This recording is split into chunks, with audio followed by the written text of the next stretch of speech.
Continuing along the road to Avengers Doomsday, we have entered Phase 2 of the MCU in Iron Man 3. Now, if you don't know, I've been going throughout the entire MCU, reviewing each movie for my road to Doomsday. Go check out any of the other reviews. I have a review for Iron Man 1, Iron Man 2. Today is Iron Man 3. Before I dive into my review of this movie, if you would, subscribe, like button, hit the bell. And what's your opinions on Iron Man 3 in the comment section? If for whatever reason you haven't seen this movie that came out 13 years ago, don't watch this video. There is going to be spoilers. But if you have seen the movie, stay here and listen to my review of this movie. Now, my experience with the Iron Man movies up to this point, I think Iron Man 1 is a little overrated, in my opinion, especially after rewatch. It just did not mesh well with me. Iron Man 2, I actually had a really good time with, but obviously, after the Avengers, you're excited to see what they do next in Phase 2, where I think this is the phase that really wakes up the MCU. And yeah, I love Iron Man 3. In my opinion, it's my favorite Iron Man movie. What makes this one work so well is that it is a Shane Black MCU movie. Shane Black is a director whose style I think really works for Tony Stark and Iron Man. And it really does work. This is a movie that strips Tony away of a suit for most of the movie.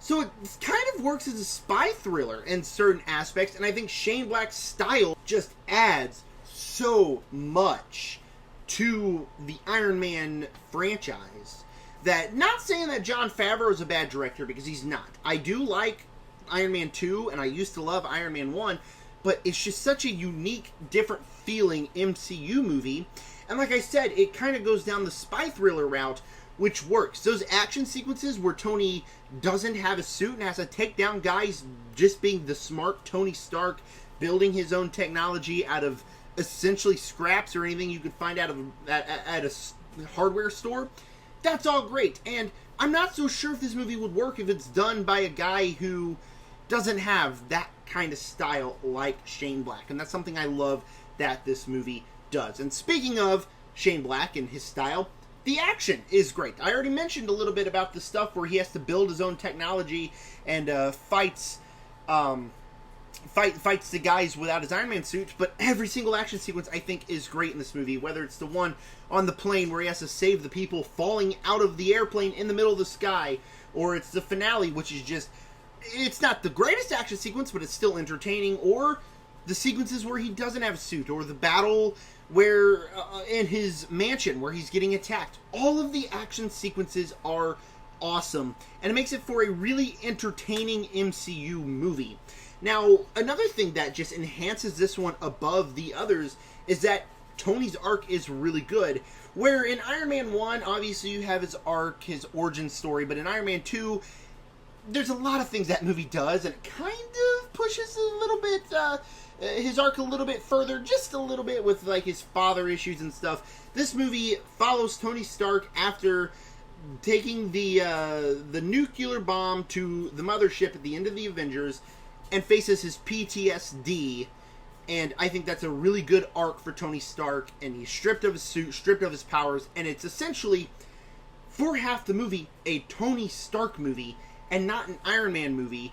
And it's exploring Tony Stark and his PTSD and what makes Tony Stark tick, while also having some awesome action and the things that are really entertaining. And I just love these characters. Obviously, Robert Downey Jr. is great, and he's able to do anything that the movie or the script needs of him. So, it's Robert Downey Jr. He's awesome.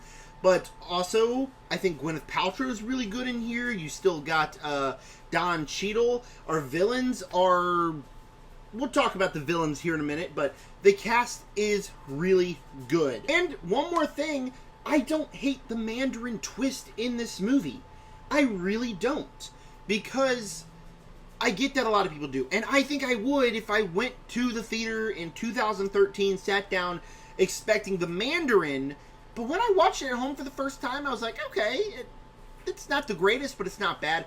And it just grows on me in time.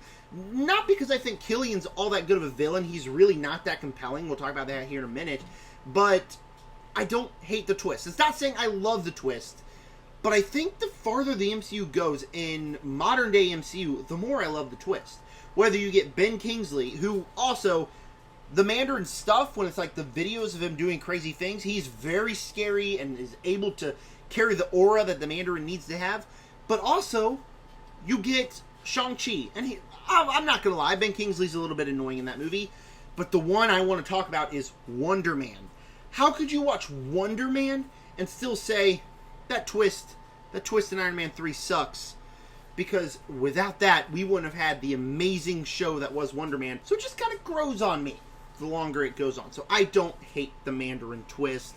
So overall, this is a Shane Black MCU movie. His style works really well here. I love Tony's arc. The action's a lot of fun. This is a great, fantastic start to Phase 2. There are a few issues, starting with Killian. Not really the most compelling villain. I mean, his motive is he's mad at Tony Stark because of something that happened all the way in the 90s. I think maybe ushering on the year 2000 was when the flashback sequence happened. I don't really remember.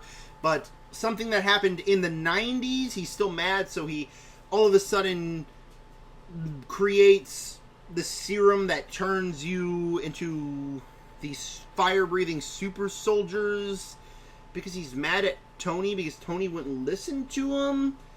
It's not the most compelling villain, and I don't think he's played very well, and I don't know. Like, at the end of the movie, and in certain sequences, like the stuff in, I believe, that town in Minnesota with the villains going after Tony, and he's with the child, Harley. I think that sequence is great, but the final fight is just a bunch of Iron Man suits flying around fighting people who can control fire.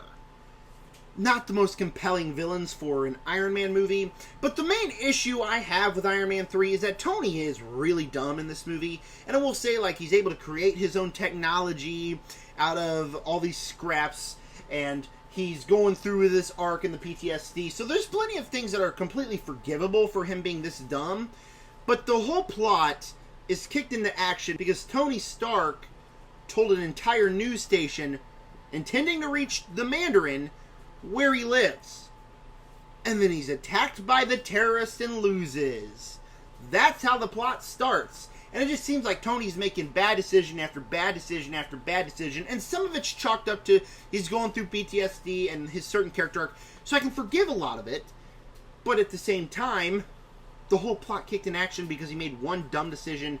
And then constantly he's making pretty dumb decisions throughout the course of this film.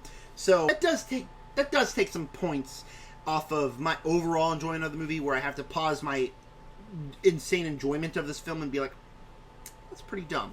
So overall, though, Iron Man 3, my favorite Iron Man movie. I'll always have a soft spot for this film. So before I give you my final score, if you would, subscribe, like button, hit the bell, comment down below what are your opinions on Iron Man 3. If you're wondering why I'm doing the Iron Man 3 review and not the Brand New Day spoiler review or the Spider-Man ranking today, it's because I'm seeing the movie again tonight and I want to give it another watch before I do all that. Just because, to be fair, because I've seen all the other Spider-Man films numerous times, I want to get one more watch just so I can be like, okay, where does it actually rank up here now that I know what's going to happen, and try to flesh out my opinion a little bit more on the film. So that will be coming in the coming days. With that said, Iron Man 3 is a really good Shane Black MCU movie filled with great action, a great arc for Tony, and a twist that a lot of people hate that I don't necessarily hate. Tony is really dumb in the movie. The villain's not super compelling, but overall I have a really fun time every time I watch this one. It is my favorite Iron Man movie, and it's a great start to Phase 2. With that said, Iron Man 3 is going to get an A from me, and, yeah, best Iron Man movie for me. Thank you guys for clicking on this review. I'm also going to do a Winter Soldier review this week. With that said, subscribe.